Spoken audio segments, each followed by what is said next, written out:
SHO सराय महाजर इकरामुल्लाह खान ने SP को गिरफ्तार कर लिया। आपको बड़ी खबर से आगाह करते चलें। SHO सराय महाजर इकरामुल्लाह खान और DSP मंसूर अहमद खान ने कार्रवाई करते हुए SP को गिरफ्तार कर लिया और बहादुरी की उम्दा मिसाल कायम कर दी। SHO सराय महाजर इकरामुल्लाह खान और DSP मंसूर अहमद खान ने जेली SP का रूप धार कर सादा लो इंसानों को लूटने वाला SP गिरफ्तार कर लिया। न सिर्फ गिरफ्तार बल्कि लॉकअप में बंद करके मुकदमा भी दर्ज कर लिया। पुलिस को इतला मिली कि जेली SP का रूप धार कर शहरियों को लूटने, धमकियां देने और हरासा करने की कोशिश करता है। खुफिया इतला मिलने पर SHO सराय महाजर इकरामुल्लाह खान ने मुलजिम को रंगे हाथों गिरफ्तार कर लिया।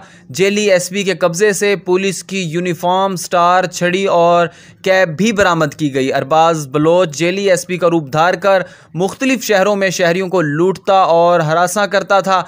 बखर, विहाड़ी और लाहौर समेत पंजाब के दीगर शहरों में भी पुलिस को मतलूब था। DSP मंसूर अहमद खान, SHO सराय महाजर इकरामुल्लाह खान और उनकी टीम ने दबंग कार्रवाई करते हुए जेली SP को रंगे हाथों गिरफ्तार किया है। आपको बताते चलें, SHO सराय महाजर इकरामुल्लाह खान ने SP को गिरफ्तार कर लिया। SHO सराय महाजर इकरामुल्लाह खान और DSP मंसूर अहमद खान ने कार्रवाई करते हुए SP को रंगे हाथों गिरफ्तार किया है। SHO सराय महाजर इकरामुल्लाह खान और DSP मंसूर अहमद खान ने जेली SP का रूप धार कर सादा लो इंसानों को लूटने वाला SP गिरफ्तार कर लिया। न सिर्फ गिरफ्तार बल्कि लॉकअप में बंद करके मुकदमा भी दर्ज कर लिया है। इस तरह की मजीद खबरों से अपडेट रहने के लिए हमारे YouTube चैनल और Facebook पेज को फॉलो कर लें।